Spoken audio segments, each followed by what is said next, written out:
같이 읽겠습니다. 우리 예수 그리스도의 종이며 사도인 시몬 베드로는 우리 하나님과 구주 예수 그리스도의 의를 힘입어 동일하게 보배로운 믿음을 우리와 함께 받은 자들에게 편지하노니, 하나님과 우리 주 예수를 알므로 은혜와 평강이 너희에게 더욱 많을지어다.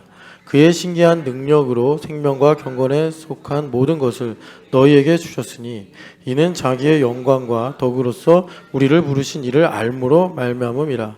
이로써 그 보배롭고 지극히 큰 약속을 우리에게 주사 이 약속으로 말미암아 너희가 정욕 때문에 세상에서 썩어질 것을 피하여 신성한 성품에 참여하는 자가 되게 하려 하셨느니라. 그러므로 너희가 더욱 힘써 너희 믿음의 덕을, 덕의 지식을, 지식의 절제를, 절제의 인내를, 인내의 경건을, 경건의 형제 우애를, 형제 우애의 사랑을 더하라.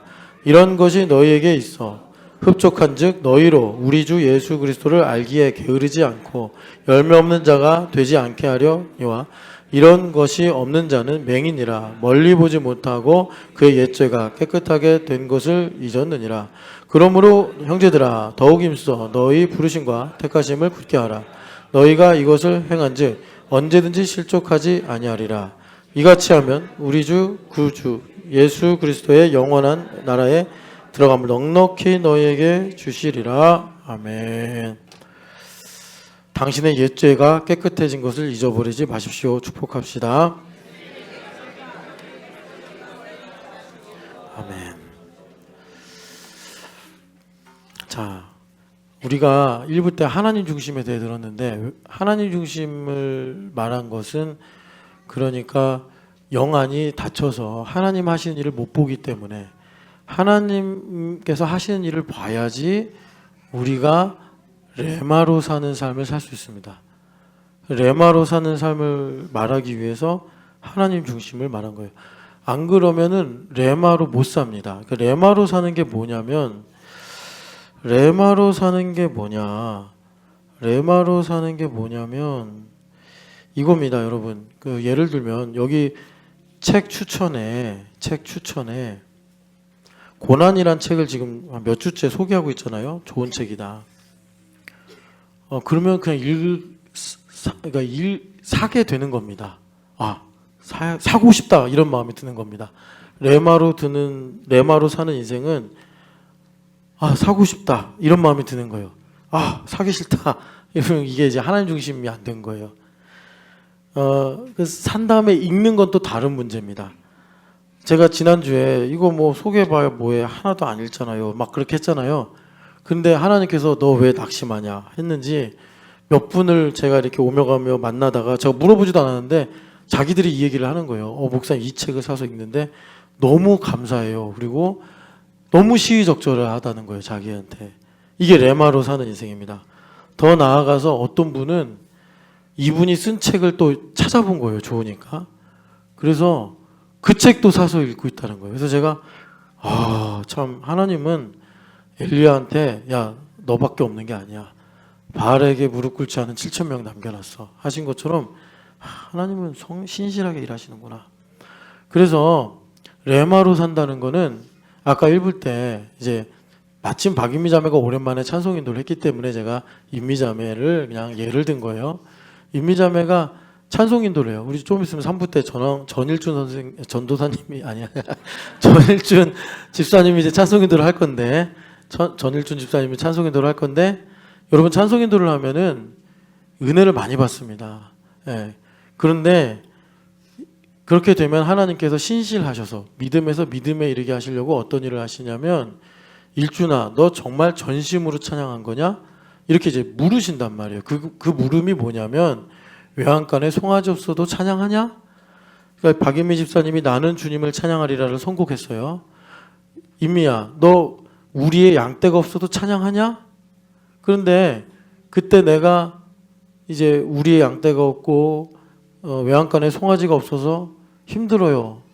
이게 뭐예요? 뭐 불평하고 원망하고 마음이 굳어지면 하박국서 2장 4절의 말씀처럼 너 나를 치팅하고 있다. 너가 외양간 송아지 때문에 찬양한 거 아니냐? 너 감람나무 술 때문에 찬양한 거 아니냐? 이렇게 이제 주님께서 드러내시는 거예요.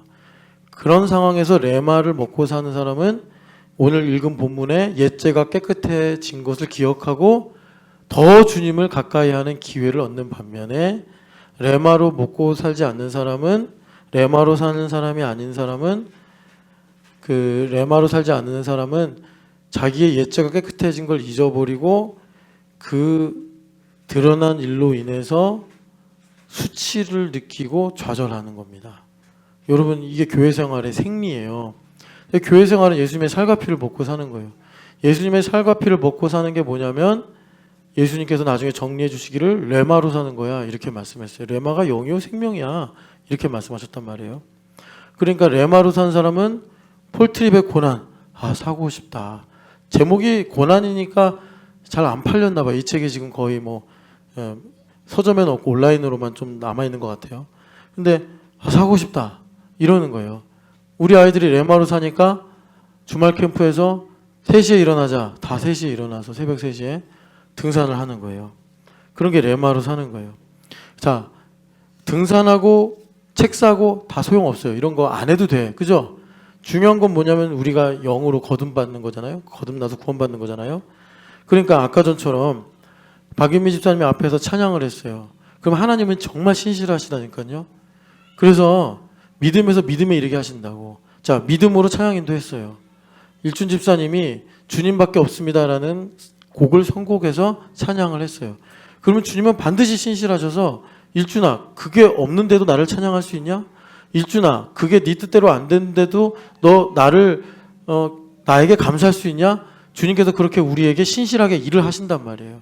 그럴 때 일준 집사님이 머리에 의식작용으로 그래, 하박국서 3장에 그렇게 찬양했으니까 나도 해야지. 절대 불가능하다고, 그게. 그거를 우리가 의식으로 조절해서 할 수 있다고 생각해요.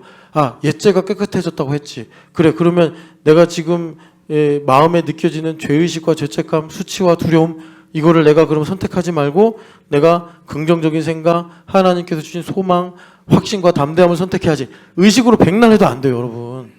이걸 할 수 있다고 생각하는 게 아직 하나님 중심이 안 돼서 그런 거예요. 하나님 중심이 안 돼서 그런 거예요. 그러니까 그거를 주님께서 마치 느낌으로 말하면 고난? 사고 싶어. 또 주말 캠프? 하고 싶어. 이렇게 마음이 저절로 생기는 거잖아요. 그죠? 그런 것처럼 외양간에 송아지가 없어? 우리의 양떼가 없어? 그런데 하박국이 부흥하니까 어때요? 거기 3장 2절에 부흥케 하소서 그러잖아요. 부흥하니까 어때요? 찬양하리라. 이렇게 영적인 도약을 이루는 것입니다. 여러분, 이렇게 레마로 살아가시기를 축복합니다. 그래서 얘들아 봐라. 이거 한번 그림 보여주시겠어요? 그림 보여주시면 이게 얘들아 이게 뭐게? 포도나무야, 포도나무. 목사님이 그림 시간이 좀 있었으면 직접 그렸을 텐데 목사님이 AI한테 포도나무 그려줘 그랬더니 이렇게 그렸다? 포도나무래. 근데 목사님이 볼 때 덩굴이 이렇게 막 거친 주름이 없거든? 매끈매끈한데 덩굴과하기 때문에. 근데 이 AI가 좀 멍청한 것 같아. 여하튼 간에 이렇게 그렸어요. 이게 포도나무야. 예수님이 뭐라고 그러셨지? 나는 포도나무요. 포도나무요. 자, 어제 너네 숯가마 가서 잘 놀다 왔어? 재밌었지? 왜 재밌는지 알아? 숯가마라서 그런 게 아니라 레마로 가서 그래. 레마로 가서. 수지야, 고소성에서 하댕쿡 먹었던 거 맛있어? 그 왜 맛있는지 알아? 하댕쿡이 맛있어서가 아니야. 고소성의 경치가 아름다워서가 아니야. 왜 맛있었냐면 레마로 가서 맛있었던 거야. 그걸 영이요 생명이다. 주님께서 말씀하시는 거야. 아닌지 맞는지 검사하려면 아버지 특강 끝났다니까 새벽 2시 40분에 일어나서 안산 봉호하대에 올라가가지고 하댕국을 먹어봐. 맛있나? 승질만 나지. 아빠 날 왜 이럴 때 데려왔어요. 그런단 말이야. 그게 레마로 가서 그래. 레마로 가서. 그러니까 여러분 봐봐요. 고난이란 책이 있어요. 이거 다 교회 대무로 읽는 거니까. 고난이란 책이 있는데 고난이란 책이 딱 이제 몇 주째 했는데 안 사. 난 고난 싫어. 난 죽어도 안 살 거야. 그런 사람들은 어떤 모양이냐. 예수님 나는 포도나무요 그랬잖아요. 자, 이런 포도나무. 그러니까 포도나무인데 소나무 줄기가 뻗어있네. 자기 혼자 독야청청하리라. 예? 백골이 진토되고 익든 없든 간에 나는 독야 청청하리라. 얘들아, 채율아, 아름다워, 괴이해. 괴이하지. 그런 거야. 우리 채율이가요, 정말 얼마나 중심이 바른 아이냐면, 목사님이 되게 중요한 시간에 말을 하고 있는데, 그날 애들이 자라고 그랬는데 안 잤거든요. 그래가지고 저한테 되게 혼나는 시간이었어요. 근데 제가 어떻게 가르쳐야지 될까 고민하다가 하나님께서 감정적으로 하지 말고 이성적으로 해라. 그래서 애들을 모아놓고 너희들 오늘 저녁이 참 중요한 시간이기 때문에 점심에 오침 시간을 주었는데 너희들이 말이지 자지도 않고 막 놀고 장난치고 떠들고 그래가지고 목사님이 참 속상하다 이렇게 얘기를 하고 있는데 채율이가 발가락을 후비고 있었어요. 그래가지고 제가 김채율 너 목사님 말하는데 왜 딴 데 보고 얘기를 듣지도 않아? 그랬더니 채율이가 딱 놀래가지고 저를 쳐다보더라고요. 엎드려 뻗쳐. 그래서 채율이가 엎드려 뻗쳤어요. 엎드려 뻗쳤어요. 엎드려 뻗쳤지? 그래서 좀 너무 슬퍼졌어요. 그 생각을 하니까. 그리고 잠시 후에 일어나서 이제 너희들이 그동안 있던 일을 다 생각하고 다시 떠올리면서 수위적 사고를 해라. 그래서 채율이가 마음을 바르게 먹고 수위적 사고 했어 안 했어? 몇 번째로 했어? 첫 번째로 했잖아. 네가 첫 번째로 했잖아. 너 제목 생각나? 생각 안 나지? 우리 채율이가 아주 정확하게 수위적 사고를 했어요. 지금 또 하라 그러면 못할 거예요. 왜냐면 그건 초등학교 2학년 수준의 수위적 사고가 아니거든요. 통찰이 있는 수위적 사고였어요. 그러니까 얘가 소나무 가지였는데 포도나무 줄기에 붙어있는 레마로 엎드려 뻗쳐를 하니까 얘가 하나님께서 포도나무 가지가 되게 하셔서 그날 박수도 받았어요. 수익적 사고를 첫 번째로 한 거예요. 채율이가 한 걸 딱 애들이 듣고서 저거구나 감을 잡아가지고 그 다음부터 그래서 채율이가 퍼스트 펭귄이 된 거야. 퍼스트 펭귄. 무슨 말인지 몰라. 자, 그래서 여러분 레마로 사는 게 그런 겁니다. 그래서 레마로 살려면 하나님 중심이 우리 가운데 이루어져야 되는데 아까 하나님 중심 얘기하다가 시간이 다 가서 로마서 8장 34절로 다시 돌아가서 하나님 중심만 좀 더 짚고 그 다음에 레마로 사는 게 뭐냐 좀 나누죠. 마가복음 8장 보면은 제자도에 관한 말씀이에요. 마태복음 16장에 있는 말씀과 거의 비슷한데 자 여기 보면은 그러니까 34절 같이 읽어보죠. 무리와 제자들을 불러 이르시되 누구든지 나를 따라오려거든 자기를 부인하고 자기 십자가를 지고 나를 따를 것이니라. 아멘. 그래서 여기는 좀 특징이 자기가 다 들어갔어요. 누가복음에는 날마다가 들어가고 여기는 자기를 부인하고 자기 십자가를 지고 그 마태복음에도 다 자기가 들어갔죠. 근데 그 다음에 주님께서 하나님 중심을 그러니까 하나님 중심을 배우는 게 제자도입니다. 하나님 중심을 배우는 게 제자도고 제자도를 통해서 예수님을 본받는 거죠. 그래서 예수님께서 뭐라고 그러셨냐면은 제자도를 통해 배우는 하나님 중심이 뭐냐? 자기 목숨을 구원하고자 하면 잃을 것이요 누구든지 나와 복음을 위하여 자기 목숨을 잃으면 구원하리라. 그러니까 하나님 중심은 뭐냐면 다 하나님 거다. 하나님께서 너에게 주셨다. 정말 너의 것이 되려면 하나님께 드려라. 하나님 뜻대로 해라. 그래야 너의 것이 된다. 이렇게 말씀하시는 거예요. 그래서 하나님께서는 우리에게 하나님 중심을 가르쳐 주시고 하나님께서 나에게 주신 것을 정말 내 것이 되게 하시려고 계속 나에게 잃는 일을 이루시는 거예요. 이 땅에서. 잃어버리게 하시는 거예요. 내 계획대로 안 되게 하신 거예요. 내가 틀린 일을 만나게 하시는 거예요. 왜? 하나님이 옳다는 걸 가르쳐 주시고 하나님께서 내게 왜 주셨는지를 가르쳐 주시려고 하나님은 나에게 계속 가지는 일도 주시지만 잃어버리게도 하시는 거고 나에게 옳은 일도 만나게 하시지만 옳지 않은 일도 만나게 하시는 거예요. 하나님 중심이 그것입니다. 그래서 여기 35절에 하나님 중심은 뭐냐면 그러니까 모든 것은 하나님의 것이고 정말 내가 소유하고 내 것으로 가지기 위해서는 하나님께 들은 것만 내 것이 되는 거구나. 하나님 뜻대로 한 것만 내 것이 되는 거구나. 이렇게 하나님 중심을 가르쳐 주시고 그런데 그 길을 예수님께서 나에게 제자가 되게 하셔서 주신다는데 제자가 되는 건 뭐냐면 38절 읽어보겠습니다. 누구든지 이 음란하고 죄 많은 세상에서 나와 내 말을 부끄러워하면 인자도 아버지의 영광으로 거룩한 천사들과 함께 올 때에 그 사람을 부끄러워하리라. 아멘. 여기 음란하고 죄 많다는 것은, 음란하다는 것은 두 마음을 품어서 돈도 사랑하고 하나님도 사랑하고 세상도 사랑하고 하나님도 사랑하고 이렇게 된 사람은, 그러니까 야고보서에 두 마음을 품은 사람은 기도하고 응답받을 생각을 하지 마라. 하나님의 뜻을 알 수 있다고 생각하지 마라 그럽니다. 그래서 예수님께서 다른 본문에 다른 성경 구절에서 제자도를 말씀하실 때 계속 하신 말씀이 무슨 말씀이냐면 부모와 처자와 또 집과 전토를 버려야 된다, 이 말씀을 계속 하시는 거예요. 그것은 다시 말하면 34절에 자기를 부인해야 된다, 이 말씀입니다. 그래서 죄 많은 거는 뭐냐면 마음이 악해지는 겁니다. 그래서 지금 여러분 베드로도 깜빡 속을 뻔했는데 예수님께서 고난당하신다고 그러니까 안 됩니다라고 막았어요. 그 수면은 뭐냐면 예수님을 사랑하는 마음이에요. 그런데 그 이면은 뭐냐면 굳어진 마음이에요. 왜? 예수님 망하면 자기도 망한다 이거죠. 그래서 예수님 죽으면 안 됩니다, 이렇게 말을 한 거죠. 그러니까 하나님 중심이 없으면 하나님 중심의 일들이 나에게 세미한 음성으로 들려올 때 마음이 수시로 굳어지는 거예요. 그냥 교회에 이렇게 있는데 누가 우리 밥 먹으러 갈까? 그 말 들어도 굳어지는 거예요. 뭐 이제 주행 같은 거 하잖아요. 근데 일정이 없는 다른 일이 생겨서 뭐 어제처럼 숯가마 가자, 갑자기 마음이 굳어지는 거예요. 이런 일들이 우리가 하나님 중심이 없으면 숯가마가 문제고 또 뭐 밥 먹으러 가자는 게 문제인데 아니란 말이에요. 하나님 중심의 문제라고. 그러니까는 이 하나님 중심의 눈이 열리지 않은 사람은 성경에서 어린아이와 같다. 그러니까 그 사람은 어린아이처럼 대접해 줘야 돼요. 그 사람이 원하는 걸 해주면서 말씀을 가르치고 신앙을 가르쳐야 되는 거예요.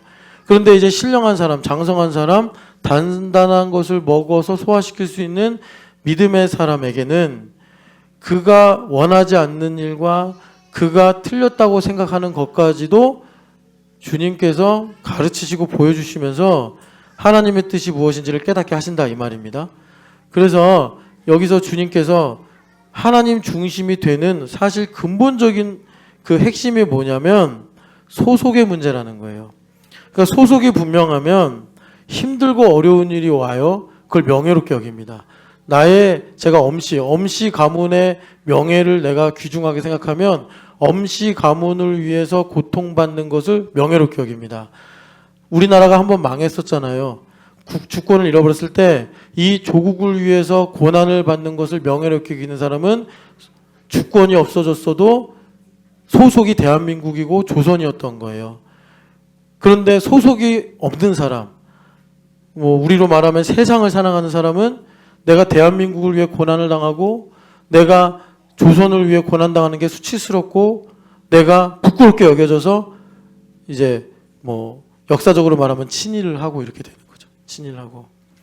그래서 1940년 때부터 일본이 이제 문화 통치를 하고 다음에 이제 전쟁을 하면서 뭐 그걸 무슨 통치라고 그러죠? 하여튼 그 군부가 중심이 된 지배 체제를 갖는데 그때 많은 뭐 이광수 같은 정말 천재라고 불렸던 많은 선각자들이 뭐 윤치호 선생님도 마찬가지고 과연 일본이 망하겠는가 이런 회의를 품은 거예요.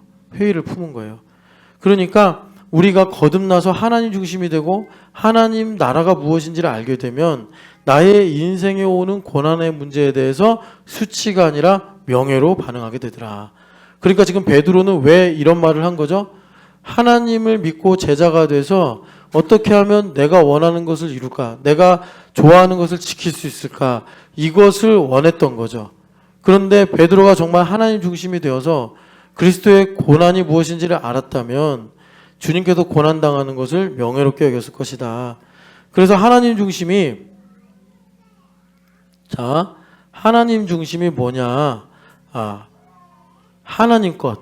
먼저 하나님 것을 배우는 겁니다. 그러니까 하나님 것을 배우는 것은 천지와 온 땅에 충만한 것과 거기 거하는 모든 사람들이 하나님의 것이다. 라고 말씀하는 것처럼 하나님 것을 배우는 거예요. 그래서 하나님 것을 배운다는 건 뭐냐면 하나님께 드린 것만이 내 것이 되는구나. 그래서 이 말은 무슨 말이냐면 내가 어떤 것은 틀렸다, 어떤 것은 맞다 생각하는데 하나님께 드렸다는 것은 모든 것이 합력하여 하나님의 뜻을 이루기 위해 선합니다. 하나님 오르십니다. 라고 내가 인정할 때 그때 하나님 나를 의롭게 여기신다. 이것과 연결되는 것입니다. 그리고 두 번째, 이제 하나님께서 우리에게 하나님 중심을 가르쳐 주시는 게 뭐냐면 누가복음을 보세요. 아니, 사도행전을 보세요. 사도행전 보시면 20장 35절에 이제 이 단계를 통과하는 사람에게 조금 더 이제 높은 수준의 하나님 중심을 가르쳐 주시는데 같이 읽겠습니다. 범사에 여러분에게 모본을 보여준 바와 같이 수고하여 약한 사람들을 돕고 또 주 예수께서 친히 말씀하신 바 주는 것이 받는 것보다 복이 있다 하신 말씀을 기억하여야 할지니라. 아멘. 그런데 여러분, 예수님께서 복음서를 아무리 뒤져봐도 팔복에서 말씀하신 것처럼 주는 자는 복이 있나니 뭐 이렇게 말씀을 친히 하신 적이 없다. 그러면 바울 사도가 이렇게 말씀하신 이유는 무엇이냐면 예수님의 스피릿을 받은 거죠. 예수님의 스피릿을 받든지 아니면 개인적으로 계시를 받았든지 그런 건데, 두 번째 하나님 중심은 뭐냐면 주는 것이 받는 것보다 복되다는 것입니다. 이거는 세상과 완전히 다른 거죠.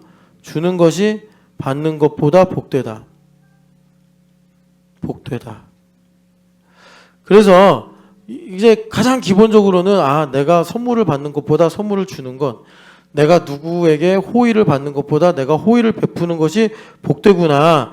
이것을 우리가 알 수 있고, 그런데 이걸 근간으로 해서 주님께서 우리의 삶의 모든 내용을 질서 있게 하시는데 그게 뭐냐면, 자, 이것이 이제 삶에 적용되는 겁니다. 누가복음 6장입니다. 누가복음 6장에 보면은 마태복음 5장에 있는 팔복의 내용을 좀 다른 버전으로 기록을 하는데 6장 27절부터 28절 말씀 같이 읽어보겠습니다. 그러나 너희 듣는 자에게 내가 이르노니 너희 원수를 사랑하며 너희를 미워하는 자를 선대하며 너희를 저주하는 자를 위하여 축복하며 너희를 모욕하는 자를 위하여 기도하라. 아멘. 그러니까 하나님 중심, 주는 것이 받는 것보다 복되다라는 하나님 중심이 이루어진 사람은 하나님께서 그에게 지혜와 총명을 더하셔서 어떤 하나님의 섭리 이치를 알게 하시냐면 원수를 사랑하고 미워하는 자를 선대하고 저주하는 자를 축복하고 모욕하는 자를 위해 기도하는 하나님의 섭리를 알게 하시는 거예요. 이것이 주는 것이 받는 것보다 복되다라고 하신 뼈대를 가지고 주님께서 우리에게 이제 여러 가지 갈래로 풍성하게 가르쳐 주시는 것입니다. 왜 그러냐면 여러분, 원수, 나를 미워하는 사람, 나를 저주하는 사람, 나를 모욕하는 사람 다 나를 불행하게 하고 나를 힘들게 하는 사람이에요. 그런데 왜 그들을 사랑하고 축복하고 선대하고 기도하라는 거죠? 여러분, 1번 그 사람들이 나를 힘들게 해서 하나님 앞에서 나를 낮추기 때문이요. 2번 내가 그들에게 선대를 하면 하나님께서 그러시잖아요. 로마서 13장에 나오는데 12장에 나오는데 원수의 머리 위에 뭘 위에 얹어놓으라고요? 숯불. 이게 이집트에서 나오는 잠언인데 이걸 이제 성경에서 인용을 한 거예요. 그러니까 원수를 선대하게 될 때 그 원수가 어느 날 저 사람이 내가 저 사람을 괴롭히고 힘들게 했는데 왜 나한테 이렇게 계속 잘해주지? 하면서 어둠의 균열이 생기면서 거기로 빛이 들어와 그 사람이 구원을 받는 일이 생길 수 있게 된다라는 것입니다. 하나님께서 개입하실 수 있는 일이 내가 원수를 위해 기도하고 축복하고 선대하고 내가 그들에게 사랑할 때 하나님께서 개입하셔서 원수를 구원하시는 거예요. 정말 기가 막힌 일이죠. 그래서 주님께서 주는 것이 받는 것보다 복되다. 이 일을 주님께서 이렇게 이루시는 것입니다. 이와 비슷한 말씀이 그 아래 37절에 있는데 37절 같이 읽어보겠습니다. 비판하지 말라. 그리하면 너희가 비판을 받지 않을 것이요. 정죄하지 말라. 그리하면 너희가 정죄를 받지 않을 것이요. 용서하라. 그리하면 너희가 용서를 받을 것이요. 아멘. 그러니까 주는 것이 받는 것보다 복되다. 이 말씀을 적용하자면 그러니까 내가 비판을 받았어요. 비판하지 말라고 주님 말씀하시는 게, 그거 왜 그러죠? 1번은 뭐냐면 내가 비판을 하면 그게 옳든 그르든 간에 원수마귀는 그걸 가지고 하나님 앞에 갑니다. 그리고 자, 하나님, 엄태우가 A 목사 비판했잖아요. 저도 이제 엄 목사 비판해도 되죠? 이렇게 한다고 원수마귀가 욥기에 나오잖아요. 하나님의 아무개가 누가 11조 안 한다고 비판했잖아요. 자, 그러면 저도 이제 그 아무개 비판 들어갑니다. 이러는 거예요. 그러니까 하나님께서 원수마귀의 계략을 다 아시니까 비판하지 말라. 그럼 너희가 비판을 받지 않을 것이요. 말씀하신 거고, 더 나아가서 주는 것이 받는 것보다 복되다는 하나님 중심의 이 뼈대를 가지고 우리한테 가르쳐 주신 것이 뭐냐면 용서해라. 그럼 너희가 더 많은 죄를 용서받는다. 이렇게 말하는 거예요. 그러면 주님께서 더 많은 죄를 용서해 주신다는 건 뭐죠? 우리로 주님을 더욱 사랑하게 하신다. 이 말씀을 주님께서 이루어 주시는 것입니다. 자, 그리고 이제 세 번째로 정말 높은 수준의 하나님 중심인데, 이거는 바울 사도 개인의 경험과 연결되어 있어요. 자, 어디냐면은 고린도전서 8장입니다. 고린도전서 8장 보면은 저는 여러분들이 여기까지 가면 참 좋겠다고 생각하는데 2절입니다. 같이 읽겠습니다. 만일 누구든지 무엇을 아는 줄로 생각하면 마땅히 알 것을 알지 못하는 것이요. 그러니까 지난번에 새벽에도 말씀드렸지만 내가 아는 것은, 우리 시대가 지식 과잉 시대 아닙니까? 아는 것은 오직 하나. 뭐예요? 오직 하나. 내가 모른다는 것을 아는 것이다. 이렇게 정리할 수 있어요. 내가 아는 것은 모른다는 것을 아는 것이다. 모른다는 것을 모른다가 아니지. 모른다는 것을 아는 것이다. 제가요, 모른다는 것을 아는 것. 어제 그 우리나라에서 세계 올림피아드 대회에서 최초로, 다리 꼬지 마라, 최초로 만점 받은 사람의 인터뷰를 읽었어요. 그 사람이 지금 버클리 대학교에서 교수님이래요. 이 사람이 화제가 된 거는 최초로 올림피아드에서 6문제를 다 만점 받은 사람이라 우리나라 교수님들이 청원서를 냈대요. 얘는 군대를 보내면 안 됩니다. 이런 자원은 우리나라가 이렇게 이제 금메달 딴 사람처럼 예우를 해줘야 됩니다. 뭐 그럴 만도 하잖아요. 혹시라도 노벨상을 받을 수도 있으니까. 그런데 이분이 자원해서 군대를 갔었어요. 그게 한번 화제가 됐었다고 하더라고요. 그런데 이제 기자가 인터뷰를 하면서 천재라서 얼마나 좋아요. 그러니까 이제 뭐 어려운 수학 문제도 풀고 그러면서 여러 가지 상도 받고 하니까. 근데 이분이 그러는 거예요. 알면 알수록 모른다는 것을 발견하는 고통이 얼마나 큰지 아십니까? 여러분 무슨 말인지 알아요?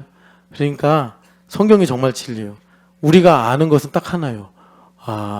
나는 아직도 모르는 게 너무나 많구나. 이게 하나님 중심의 1번이에요. 최고예요. 그러니까 지금 8장의 내용은 뭐냐면 고린도 전서 10장에서 다시 한번 다루는 사실 우상 제물을 가지고 말하는 지식의 문제예요. 그러니까 바울 사도가 말씀하시는 거예요. 고린도 교회에다가 우상의 제물을 먹을 거냐 말 거냐. 너희들이 이거 선택할 때 기준은 하나다. 남의 유익이다. 내가 먹어서 남이 유익이 되면 먹고, 내가 먹어서 남이 유익이 없으면 먹지 마. 이렇게 말씀하는 거예요, 바울 사도가.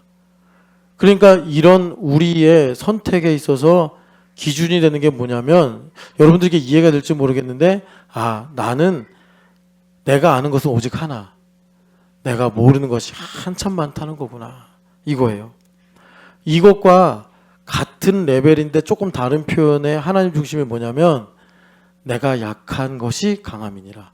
바울 사도가 고린도 교회를 많이 사랑했나 봐요. 그래서 고린도 후서 마지막에 다른 사람인 척 하면서 말씀하시는데, 그 사람이 3층 천에 올라가서 가히 사람의 말로는 이룰 수 없는 진리를 하나 발견했는데, 그게 뭐냐? 나중에 이제 쭉 내려가면서 하시는 말씀이 약함, 그것이 곧 강함이다. 이것이 뭐냐? 다시 여기서 말하면 내가 아는 것은 내가 모르는 것이 얼마나 많은지를 발견하게 하는 것이다. 그래서 알 수 있는 잠재력과 가능성을 무한대로 넓혀가는 거예요. 여러분, 이것이 하나님 중심의 정점에 있는 내용입니다. 그래서 여기 이제 우리 부모님들 많은데 이거 되게 복된 말씀이에요. 아이를 잘 알잖아요. 그런데 나는 이 아이의 내가 아는 것은 이것만 빼고 난 이 아이에 대해서 하나도 모른다는 것이다. 그래서 이것을 가지고 이 폴트립 저자가 쓴 유명한 베스트셀러가 완벽한 부모란 없다. 그거예요. 내가 이 아이를 안다고 하지만 사실 난 이 아이에 대해서 아는 게 하나도 없어. 나는 완벽한 부모가 될 수 없어. 거기서 완벽한 부모가 되는 걸음이 시작이 된다. 이런 말이죠. 자, 하나님 중심이 열려야 돼요. 여러분, 바울 사도가 똑똑한 걸로는 뭐 사도 중에 최고죠. 최고 학벌에 뭐 명실상부하죠. 근데 이분이 눈에서 비늘이 벗겨지는 걸 가지고 성령 체험을 했단 말이에요. 눈이 비늘에서 벗겨져요. 그러니까 캄캄했다가 눈이 열리는 거예요. 내가 그동안 안다고 했던 거. 그래서 스데반 집사를 정죄하고 그를 죽였던 그 모든 것들 다 무식한 처사였구나. 내가 모르고 그랬구나. 그래가지고 여러분 로마서 10장에도 그러잖아요. 우리 민족이 하나님께 열심은 있으나 하나님을 아는 지식이 없어서 자기 의를 세우려고 하나님의 의에 복종하지 않았다. 정확하게 자기의 체험을 가지고 바울 사도가 고백을 하는 거예요. 눈에서 비늘이 벗겨지면서 바울 사도가 깨달은 건 뭐냐면, 내가 아는 것이란 내가 모르고 있는 것이 너무나 많다는 사실이구나. 이걸 깨달은 거예요. 나는 예수님을 몰랐구나. 나는 율법도 몰랐구나. 나는 우리 민족도 몰랐구나. 나는 나 자신에 대해서도 몰랐구나. 야, 그러니까 결국 하나님의 대적자가 됐구나. 이걸 바울 사도가 생애적으로 알아서 사도행전 26장 18절에 자기의 사명은 지금도 저렇게 어둠 속에서 이전에 나처럼 비늘로 가려진 눈으로 인해 보지 못하는 이방인들에게 복음을 전하여 그들로 하나님께로 돌아오게 하는 거다. 이걸 사명으로 받은 거예요. 바울 사도가. 그러면 여러분 이제 물어봅니다. 어떻게 하면 우리가 하나님 중심을 할 수 있냐. 이 세 가지가 하나님 중심이라고 그러는데 이거 하나하나가 영적인 퀀텀 점프가 일어나야 돼요. 도약이 일어나야지 알 수 있는 건데, 그러면 이런 하나님 중심을 우리가 얻을 수 있는 방법, 내가 깨달을 수 있는 방법, 그래야지 내 인생을 잘 안단 말이에요. 바울서도 그랬잖아요. 내가 그리스도를 알기 위해서 모든 것을 배설물같이 여긴다. 그래서 내가 나를 그리스도를 알게 하는데 나에게 조금이라도 방해가 되는 거. 그 방해가 된다는 거는 바울서도가 거기서 은유적으로 말했지만 돈을 더 많이 벌거나 내가 더 편해지거나 세상에서 내가 더 즐거워지는 것이었어요. 근데 여러분들 즐겁게 살지 말라, 돈을 많이 벌지 말라 이 얘기가 아닙니다. 바울 사도의 수준에서 생각하셔야 됩니다. 그래서 바울 사도가 이전에 내가 소중하게 생각하던 것을 다 배설물로 여기고, 왜냐하면 그것들 때문에 마음이 뺏기고 그것 때문에 마음이 흔들려 버리면 예수님을 알기 위한 질주에서 방향이 흐트러지고 내가 그 다름질을 그만하고 싶어지니까. 그래서 그걸 다 배설물과 같이 여기고 바울 사도가 그리스도를 얻어요. 그리스도를 발견해. 그리스도를 보게 되는 거예요. 눈이 열려서 그리스도를 보는 거예요. 그리스도를 보게 될 때 거기에 누가 있어요? 내가 있다는 거예요. 그리스도를 얻고 그 안에서, 그리스도 안에서 나를 발견한다. 내가 어디로부터 왔는지, 내가 어디로 가는지를 내가 알게 된다. 이게 바울 사도의 신앙 고백이었단 말이에요. 그래서 나는 지금도 달려간다. 이 빌립보서가 감옥에서 쓰신 거니까 나중에 달려갈 길을 다 마치고 로마 감옥에 있을 때랑은 좀 시간차가 있는 거죠. 아마도 그때가 가이사랴 감옥에 있거나 뭐 그럴 때라고 생각이 되는데, 그 다음에 풀려나서 한참 또 로마로 가서 사역을 하시잖아요. 그러니까 이 바울 사도가 그 그리스도를 얻고 그 안에서 내가 발견되려 함이니. 그래서 여러분 이 하나님 중심 우리가 어떻게 얻냐면 딱 하나입니다. 은혜. 우리가 은혜 받으려고 교회 오는 거예요. 그래서 은혜 받는 건 뭐예요? 당연한 것 아니었어. 이걸 발견한 게 은혜예요. 자, 예성아, 엄마가 너 밥 차려주고, 엄마가 너 옷 입혀주고, 아빠가 너 먹여주고, 아빠가 너 집에서 잠도 자게 해주잖아. 너가 은혜를 받으면 당연한 것 아니었어. 그럼 어떻게 돼? 엄마 옷 사줘, 엄마 밥 사줘, 뭐 엄마 나 더 좋은 집에 살고 싶어, 그래? 아니지. 어떻게 돼? 반대로 이제 아버지 어머니를 위해 영어 공부 열심히 해야겠다. 아버지 어머니를 위해 독서 톰소여의 모험을 열심히 읽어야겠다. 그런 마음이 생긴다고. 당연한 것 아니었어. 인식의 전환이 생긴다고. 너가 은혜를 받았는데 여전히 나에게 밥을 주는 건 당연하지. 나에게 옷을 주는 건 당연하지. 나에게 용돈을 주는 건 당연하지. 그 은혜를 받은 거야, 안 받은 거야? 안 받은 거야. 기분이 좋아졌던 거야. 기분이 좋아졌던 거. 은혜를 받으면 당연한 게 아니었구나. 우리 아까 찬양했잖아요. 1부 때 당연한 게 아니었구나. 내가 태어나 사는 거 당연한 게 아니었구나. 내가 누려왔던 것 당연한 게 아니었구나. 해가 뜨고 저녁에 노을을 당연한 거 아니었구나. 봄의 꽃향기와 가을의 열매 당연한 게 아니었구나. 근데 왜 당연한 듯이 사냐고. 반대로 살아야죠. 그러면 이제 하나님 중심으로 반대로 하나님 중심으로 살아야죠. 그죠? 근데 당연한 거야. 당연한 거. 당연한 거 아니라고. 유연아 알겠지? 예, 당연한 거 아니에요. 유연이가 진짜 저번에 보니까 글씨도 잘 쓰고 훌륭하더라고. 자, 그래서 여러분 은혜를 받는 겁니다.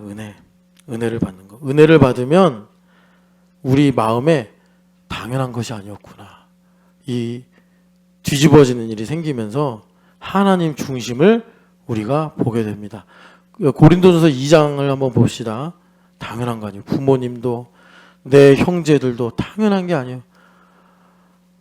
자, 반대로 살게 되는 거죠. 2장 12절 읽어보겠습니다. 우리가 세상의 영을 받지 아니하고 오직 하나님께로부터 온 영을 받았으니 이는 우리로 하여금 하나님께서 우리에게 은혜로 주신 것들을 알게 하려 하심이니라. 아멘. 그래서 뭐라고 그래요? 바울사도가 고린도후서 6장에서는 은혜를 헛되이 받지 말라. 은혜를 헛되이 받지 말라. 당연하다고 여기지 말아라. 이제 어떻게 해야 돼요? 자천해서. 이게 바울사도 개인의 얘기니까 매맞음과 환난과 수고로움과 자지 못함과 이제 뭐 혼동이나 이런 데로 갔다고 하지만 예성이로 말하면 이런 겁니다. 이제 하나님의 일꾼은 자천하여 하기 싫은 공부도 열심히 하고 톰소의 모험도 열심히 읽고 그지? 외우기에 짜증나는 영어 단어도 자천하여 열심히 읽고 그랬더니 누가 좋아? 그 어머니가 아멘할 게 아니에요. 얘가 아멘. 그렇게 되면은 이제 그렇게 너가 자천해서 영어 공부하고 수학 공부하는데 바울사도의 말에 의하면 더 은혜를 주신다는 거예요. 하나님께서. 깨끗함과 성령의 감화와 하나님의 능력과 거짓없는 사랑을 너에게 주신다는 거예요. 하나님께서. 그러니까 어떻게 돼?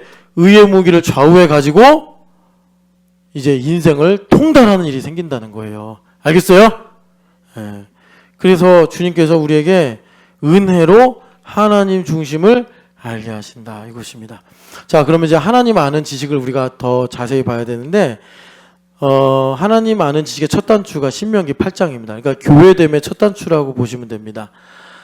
신명기 8장 2절 3절을 잠깐 읽을게요. 같이 읽어보겠습니다. 내 하나님 여호와께서 이 40년 동안에 내게 광야길을 걷게 하신 것을 기억하라. 이는 너를 낮추시며 너를 시험하게 하사 내 마음이 어떠한지 그 명령을 지키는지 안 지키는지 알려하려 하심이라. 너를 낮추시며 너를 줄이게 하시며 또 너도 알지 못하며 내 조상들도 알지 못하던 만나를 내게 먹이신 것은 사람이 떡으로만 사는 것이 아니요 여호와의 입에서 나오는 모든 말씀으로 사는 줄을 내가 알게 하려 하심이라. 아멘. 자, 아는 건 뭐예요? 사람이 떡으로 사는 것이 아니라 하나님의 입에서 나오는 말씀 레마로 사는 것을 아는 게 하나님을 아는 첫 단추예요.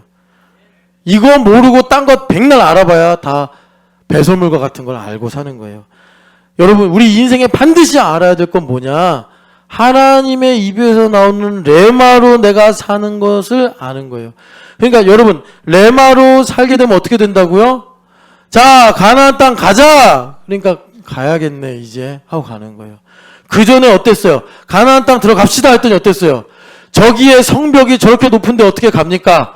저기에 철병거가 있는데 어떻게 갑니까? 안악자손이 저기서 버티고 있는데 지금 가자는 걸 우리를 보고 죽으란 말이요. 애굽에서는 무덤이 없어서 광야로 우리를 이끌어낸 것이요. 얼마나 똑똑하고 합리적이고 정확한 말들을 합니까? 그게 왜 그런 거예요? 레마로 안 살아서 그래. 레마로 안 살아서. 레마로 살면은 철병거가 있든 뭐 K2 전차가 있든 거기에 무슨 뭐 미사일 기지가 있든 레마로 살면 여호수아와 갈렙처럼 밥이지 하면서 요단강 건너간다는 거예요. 간다는 거예요. 자, 폴트립 책, 제가 여러분 이거 책 출판사가 어딘지 모르겠지만 저 하나도 저기 받은 거 없습니다. 여러분 혹시 책 팔려고 저러나? 아니면 여러분 여기 밑에 주의 이름 높이며 레마로 살면 이 찬양이 계속 한 주간 맴도는 거예요. 그러니까 여러분 레마로 살면 우리 가나안 가자 그러면 간다고요. 절대 못 가는 그 길을 간다니까요. 원래 절대 못 가는 길이에요, 거기가. 그래서 이전에 홍해를 건넜고 열 재앙을 받고 구름 기둥과 불 기둥이 600승이나 되는 병거를 함몰시키는 걸 봤던 위대한 선조들도 못 들어가던 거를 레마로 사는 줄을 알게 된 광야 2세대가 가야지 그런 거예요. 여러분 그렇게 레마로 사는 줄을 아는 하나님을 아는 지식을 가지시기를 축복합니다. 그래서 2절에 이 한 구절로 지금 민수기가 다 요약이 되잖아요. 민수기가 40년 동안의 광야길을 걷게 하신 것을 기억하라. 그러니까 여러분들이 조금 복잡하다고 생각할 수 있는 것은 광야와 가나안이 우리에게는 중첩이 된 상황으로 오기 때문에 그냥 시간 순서, 논리 순서대로 오면 여러분들이 이해가 쉬운데 우리는 성령 하나님을 내 안에 모시고 살고 있어서 나의 하루에도 광야와 가나안이 겹쳐 있어요. 그러니까 광야가 올 땐 나를 낮추시는구나. 가나안에 들어가면 레마로 사는구나. 이걸 우리가 동시에 생각하면 된단 말이에요. 그래서 2절에 보면은 민수기 때 일을 기억하라 이렇게 말씀하시는 거예요. 그러면서 광야가 오면 어떻게 하는 거예요? 주님께서 너희로 레마인 명령을 지키는지 안 지키는지 주님께서 보시더라. 무슨 말이에요? 그러니까 아까 박이미 자매가 찬송을 했어요. 하나님의 신실하심으로 너가 정말 여호와로 인해 찬송했냐 송아지나 양떼로 찬송했냐 그거를 드러내시려고 주님께서 광야를 주시는 거예요. 박이미 집사님한테. 큰일 났네요. 오늘 김진춘 목사님 목이 쉬어가지고 회복이 안 돼서 박 집사님이 오늘 찬양 인도를 했는데 괜히 잘못 걸려가지고 그래서 박 집사님한테 광야를 줄 때 우리가 어떻게 하면 돼요? 외양간에 송아지가 없다고 우리 양떼가 없다고 난리치고 하나님 틀리네 맞네 이래야겠어요? 나는 이제 이렇게 하겠네 저렇게 하겠네 그러겠어요? 겸손해져서 하나님으로 인해 우리 하박국 선지자님이 찬양한 것처럼 무화과 한번 우리 같이 불러보자. 시작. 무화과 나무 잎이 마르고 포도 열매가 없어도 남나무 열매 그치고 대신물이 없어도 우리의 양떼가 없으며 외양간 송아지 없어도 시작. 난 여호와로 즐거워하리 난 여호와로 즐거워하리 구원의 하나님을 인해 기뻐하리라. 이렇게 된단 말이에요. 그거 하시려고 광야에 우리를 보내시는 거예요. 그래서 주 여호와로 인해 즐거워하리 기뻐하리 할 때 외양간 송아지도 내 것이 되고 감람나무 열매도 내 것이 되고 포도송이도 진짜 내게 된단 말이에요. 영생을 얻는단 말입니다. 여러분 방금도 제가 찬양하자고 했죠. 남들 하는 것만 들은 분들 회개하세요. 나 레마가 아니구나. 레마인 사람들은 유연이 크게 불렀지. 유연이 목소리 들렸다. 레마로 살면 된다고요. 우리 주캠애들이 매일마다 증거하는 거예요. 그래서 이것을 주님께서 알게 하시려고 40년 동안 만나를 먹이셨다. 이렇게 말씀해. 만나를 먹이셨다. 자, 그래서 이 만나를 먹이신 일로 인해서 주님께서 우리에게 어떤 일을 하시느냐. 자, 요한복음 6장으로 가보세요.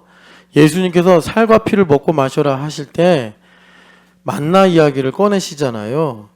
그래서 47절 보시면 예수님께서 진실로 진실로 너희에게 이르노니 믿는 자는 영생을 가졌나니 이렇게 말씀해요. 그 믿는 자는 뭐냐면 저기 45, 46절에 제자도를 걸어간 사람이에요. 그래서 아버지께 배운 사람마다 나의 제자가 된다 이 말씀하신 거고 그러니까 여러분 우리가 여기서 제자도를 한다는 거 그러니까 예수님을 따라가는 거죠. 제자도가 된다는 거는 아버지께 속해서 아버지께 듣고 배운 사람이다. 이 예정에 관한 말씀이에요.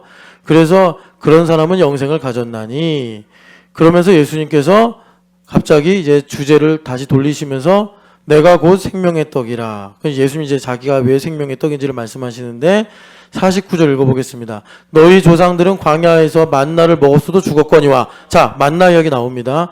그러니까 아까 전에 우리가 신명기 8장 3절에서 하나님께서 만나를 먹이신 것은 레마로 사는 줄을 알게 하려고 먹였다고 하셨는데, 예수님께서 그 만나 먹은 사람 다 죽은 거 알지? 하시면서, 자, 50절 51절, 이는 하늘에서 내려오는 떡이니 사람으로 하여금 먹고 죽지 아니하게 하는 것이라. 나는 하늘에서 내려온 살아있는 떡이니 사람이 이 떡을 먹으면 영생하리라. 내가 줄 떡은 곧 세상의 생명을 위한 내 살이니라 하시니라. 아멘. 그러니까 주님께서 만나랑 자기를 비교하시면서 내 살과 내 피를 먹고 마시면 영생을 얻는다, 이렇게 말씀하시는 거예요. 자, 이제 말씀을 드리겠습니다. 우리가 교회가 되어 살아가는 것은 예수님의 살과 피를 먹는 것입니다. 예수님의 살과 피를 먹는다는 것은 여러분 40년을 응축하신 만나를 먹는 거다, 이렇게 이해하시면 돼요. 그래서 주님께서 너희들 조상들이 광야에서 40년 동안 만나를 먹었어. 근데 그 만나를 먹은 조상들 다 죽었잖아. 그러나 이제 내가 주는 만나, 내가 주는 이 나의 살과 나의 피를 먹고 마시는 자는 영생을 얻는다, 이 말씀하시는 건 뭐냐? 지금 너희들이 교회가 되어 살아가는 모든 1분 1초의 순간들이 예수님의 살과 피를 흡수하는 건데, 예수님을 아는 지식을 내가 얻는 건데, 그렇게 예수님의 살과 피를 먹을 때 마치 너희 조상들이 가나안 땅에 들어가게 된 것처럼 너희들이 포도나무가 되어 열매를 맺게 되는 레마의 역사를 너희들이 생명으로 갖게 된다, 주님께서 그렇게 말씀하시는 거예요. 그래서 예수님께서 이 말씀 듣고서 지금 막 유대인들이 이게 무슨 말이냐, 어떻게 사람이 사람을 먹냐, 뭐 이거 어려워서 못 알아듣겠다 하고 막 이럴 때, 여러분 우리가 이제 읽어야 할 63절 같이 읽어보겠습니다. 살리는 것인 영이니 육은 무익하니라. 내가 너에게 이르는 말이는 영이요 생명이라. 아멘. 그러니까 주님께서 레마로 살아라. 레마로 살아가는 건 뭐냐? 내가 교회가 되어 살아가는 모든 순간이 레마로 살아가는 거예요. 레마로 살아가는 거. 여러분, 그래서 되어지는 삶을 살게 되더라. 여러분, 예수님의 살과 피를 먹고 마시기를 축복합니다. 그러니까 예수님의 살과 피를 먹는다는 건 뭐예요? 내가 교회가 되어 살아가면서 연결되고 결합이 되어서 그리스도를 얻는 거예요. 그리스도를 얻고, 그리스도를 얻으면 거기에 뭐가 있어요? 내가 있다니까. 날 위해 죽으신 예수님이란 말이에요. 나를 발견해. 그래서 나로 만약에 내가 효자가 되고 싶으면 진정한 효자가 되게, 내가 불효한 걸 회개하고 정말 내가 이제 남은 여생에 있으면 정말 내가 효자로 살아야겠구나. 내가 아버지라면 내가 진짜 우리 애들한테 참된 아버지가 되어야겠구나. 이 길을 주님께서 우리에게 알려주시더라라는 것입니다. 여기서 중요한 거죠. 그럼 이제 그리스도라는 지식이 뭔지를 이제 말씀을 드릴게요. 뭐냐면, 여러분 민수기 14장을 보세요. 여기서 잘 들으셔야 돼요. 민수기 14장 보면, 자, 광야 40년이 어떻게 시작이 됐는지 그 이야기가 있습니다. 민수기 14장 34절 말씀. 너희는 그 땅을 정탐한 날 수인 40일의 하루를 1년으로 쳐서 그 40년간 너희의 죄악을 담당할지니 너희는 그제서야 내가 싫어하면 어떻게 되는지를 알리라 하셨다 하라. 아멘. 여러분들 민수기 읽어보셔서 알겠지만 지금 이 말씀 뭐냐면, 안 들어가겠다 용쓰는 이스라엘 백성들에게 하나님께서 진노하셔서 27절에 보면은 나를 원망하는 이 악한 회중에게 내가 어느 때까지 참으랴 하시면서 사실 형벌을 내리신 거죠. 너희가 40일 동안 정탐하고 왔잖아.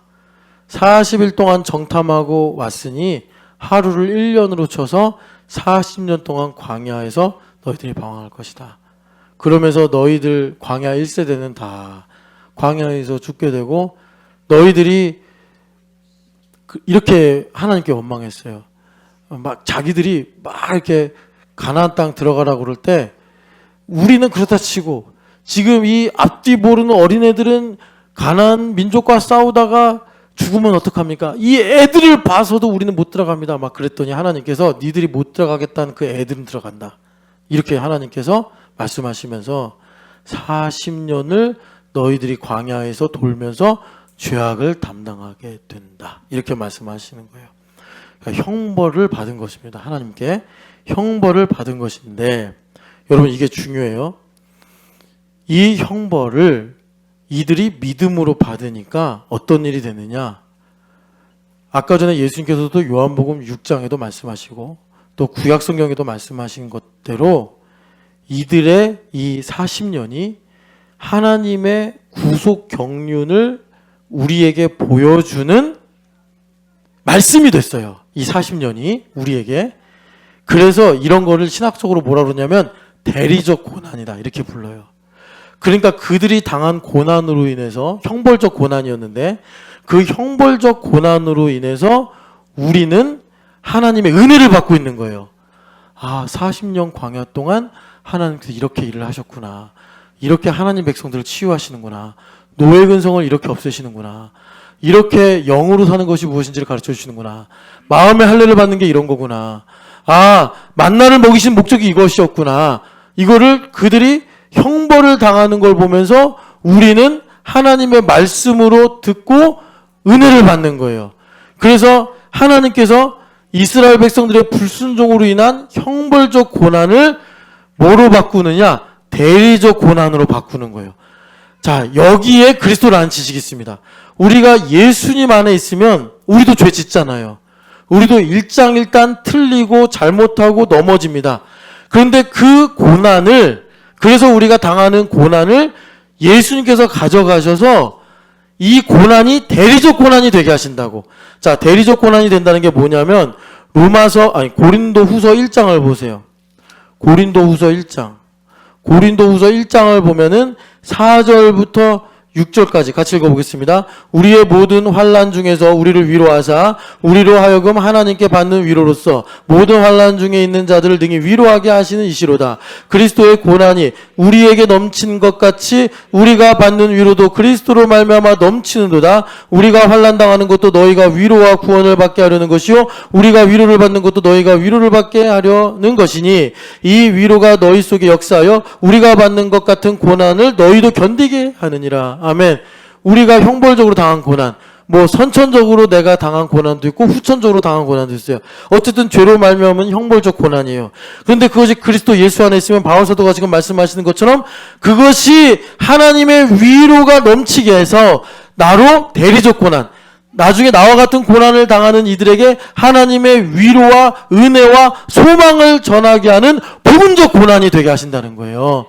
이것이 이스라엘 백성들이 40년을 광야에서 방황했는데 이 광야에서 방황한 건 분명히 사실적으로 보면은 그들이 하나님 말씀에 불순종하고 원망해서 형벌적으로 당한 고난인데 하나님의 은혜 가운데 있으니까 이 형벌적 고난이 오늘날 우리에게는 약속이요 말씀이요 성경이 돼가지고 나에게 은혜를 주는 대리적 고난이 된 거예요. 나 때문에 나는 그분들 이름도 모르고 얼굴도 모르지만 오늘 나에게 민수기를 통해서 요한복음 6장을 통해서 하나님의 말씀이 무엇인지를 알게 하시려고 그분들은 그러려고 한 게 아닌데 하나님께서 뒤집어 버리셔서 대리적 고난을 받게 하심으로 그들에게도 은혜를 주시고 나에게도 소망을 주시더라라는 것입니다. 이 일을 예수님께서 나의 인생에 오셔서 내 인생의 고난이 내가 모르지만 어떤 이들을 위해서 아니면 내 자손들에게 있어서 대리적 고난이 되게 하시는 거예요. 하나님의 모래 그걸 뒤집어 버려서 바꾸신다는 것입니다. 그것을 주님께서 그리스도 예수 안에서 이루시는 거예요. 그래서 19절에 보면 바울 사도가 정말 하고 싶으신 말씀이 자 19절 읽어보겠습니다. 우리 곧 나와 실로아노와 디모데로 말미암아 너희 가운데 전파된 하나님의 아들 예수 그리스도는 예하고 아니라 함이 되지 아니하였나니 그에게는 예만 되었느니라. 하나님의 약속은 얼마든지 그리스도 안에서 예가 되니 그런즉 그로 말미암아 우리가 아멘하여 하나님께 영광 돌리게 되느니라. 아멘. 이거예요. 예수 안에서, 예수님 안에서, 그리스도 안에서 우리의 형벌적 고난까지도 얼마든지 예가 되게 하셔서 위로와 소망을 전하게 하신다. 예수님 안에서 우리가 하나님 중심을 가지고 아니오도 얘도 모두 다 오직 아멘만 되게 하실 때 우리 인생의 형벌적 고난으로 남아있으면 수치와 두려움이 나를 지배하게 되는데 그리스도 예수 안에서 이것을 합력하여 선을 이루시고 이것을 대리적 고난으로 사용하셔서 오히려 나에게 위로와 소망과 상급을 주시는 주님을 바라보게 될 때 우리가 이제 여기에서 그리스도를 알게 되고 그리스도를 즐거워하게 되고 하나님의 영광을 보게 되는 이 일들을 주님께서 주시더라라는 것입니다. 그래서 바울 사도가 뭐라고 그러시냐면 그리스도의 남은 고난이라는 특이한 표현을 쓰신 거예요. 예수님은 이제 승천하셔서 더 이상 고난 받으실 필요가 없는데 오늘 나의 인생을 그리스도 안에서 해석을 해보니 예수님께서 형벌적으로 당할 고난을 대리적 고난으로 바꾸셔서 5달란트 받았는데 5달란트 남겼네. 2달란트 받았는데 2달란트 남겼네. 이렇게 상급으로 우리에게 바꿔주신다라는 것입니다. 어떻게 해요? 내가 그리스도 예수 안에서 하나님 중심을 가지게 돼서 옛날에는 아니오였는데 아멘이 되는 일을 통해 주님께서 나에게 그리스도의 남은 고난으로 내 육체를 채우게 하시더라라는 것입니다. 그래서 여러분 이것이 그리스도를 아는 거예요. 뭐 성경을 보고 경건서적을 읽어서 내가 예수님을 아는 게 아니라 나의 인생이란 텍스트 속에서 이것을 주님께서 가져가셔서 하나님의 이런 뜻을 이루시려고 하는구나 하여 지금 바울 사도가 못 간 이유를 사실 1장에서 설명하는 건데 고린도후서 1장에서 내가 사망 선고를 받은 것과 같은 정말 힘들고 어려운 일을 당했다 말씀하세요. 그런데도 하나님께서 그 가운데 나에게 위로를 주셔서 이것이 나에게 형벌적 고난이 아니라 대리적 고난이 되게 하사 그리스도께서 고난당하시고 나에게 생명을 주셨듯이 너희들에게 위로와 소망을 주시는 거 아니냐.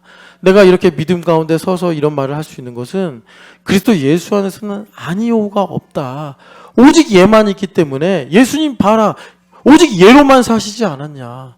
그분이 오직 왜 예로만 살았겠냐. 십자가에 달려 죽으시는데도 왜 예로만 가셨겠냐. 우리 인생에 아니오함이 없고 오직 아멘만 있게 하시려고 그런 것이 아니냐. 내가 사형 선고를 받은 것 같은 힘든 일을 당해서 너희들에게 가려고 약속을 했으나 못 가게 된 것 또한 아니오가 아니라 아멘이다, 예다 라고 말씀하시는 거예요. 여러분 그렇게 여러분들의 인생을 복된 인생으로 발견하시기를 축복합니다. 그래서 이제 베드로 후서로 다시 돌아가면 이런 일들을 통해서 하나님께서 우리에게 뭘 주시냐. 그래서 이제 그리스도를 안다는 게 여러분 이제 어떤 의미인지 좀 아시겠죠? 그리스도를 알게 되면 어떤 일이 일어나느냐. 어떤 일이 일어나냐. 아까 1부 때도 처음에 말씀드린 것처럼 10절에 나의 부르심과 택하심을 알게 된다. 그래서 그 정조 때 학자로 살던 유한준 선생이 쓴 그분은 그리스도를 몰랐겠지만 말을 붙이자면 그리스도를 사랑하면 내가 그리스도를 아는 지식을 얻게 되고 그리스도를 아는 지식을 얻게 되면 나의 택하심과 부르심이 무엇인지가 보이게 되나니 그 보이는 것은 이전과 같지 않게 된다. 그것이 택하심과 부르심을 굳게 하라 이것입니다. 그렇게 내가 그리스도를 알아갈 때 어떻게 된다고요? 여기 4절에 보니까 옛날 성경에는 신성에 참여한다. 우리 인격이 변화된다는 거예요. 신성에 참여한다는 건 뭐냐면 썩지 않는다는 거예요. 변질이 안 된다는 거예요. 나에게 거룩한 성품이 있게 돼서 환경에 의해서 환경의 온도나 환경의 상황에 의해서 썩어질 것은 부패하고 망가지잖아요. 그런데 신성을 가진 사람은 변하지 않아. 변하지 않는 기쁨, 변하지 않는 평안, 변하지 않는 사랑, 변하지 않는 감사를 갖게 되는 거예요. 이게 신성에 참여하는 거예요. 주님께서 그렇게 우리의 인격을 바꿔주시는 거예요. 뭐를 가지고요? 예수 그리스도를 아는 것으로 말미암아 그리스도를 아는 지식을 가지게 될 때. 그래서 5절부터 보면은 믿음의 덕의 지식의 절제를, 절제의 인내를. 그래서 마지막에 보면 형제 우애의 사랑을 더하라. 이것이 로마서 5장 3절에서 5절 환난 인내는 연단은 믿음을 라는 것을 인격을 중심으로 미분을 해놓은 거예요. 그래서 우리가 조금 느끼고 아는 거랑 되게 다르죠. 우리가 생각할 때는 믿음이 좀 마지막에 와야 된다고 생각하지 않아요? 그런데 베드로 선생님이 예수님을 정말 잘 아는 사람이잖아요. 베드로 선생님이 그 체험적인 차원에서 예수님을 정말 잘 아시는 분인데 이분이 거의 끝에 둔 건 뭐냐면 믿음이나 경건이나 인내가 아니라 형제 우애. 연결되고 결합이 되는 거예요. 내가 교회가 되어 예수님의 살과 피를 먹고 마실 때 그리스도 예수 안에는 하나님의 사랑이 나를 끊을 수가 없다는 사실을 알게 되면서 주님께서 우리에게 인격의 변화를 이루시는 거죠. 당연한 것이 아니었구나. 다 하나님께서 주신 거였구나. 그럼 하나님께 돌려드려야겠구나. 하나님을 위해 살아야겠구나. 나는 예수님을 믿고 예수님과 함께 죽고 예수님과 함께 살아야겠구나. 그렇게 될 때 주님께서 우리에게 하나님의 섭리를 알게 하시고 주님의 말씀을 이루실 줄 믿습니다. 우리 같이 기도하겠습니다.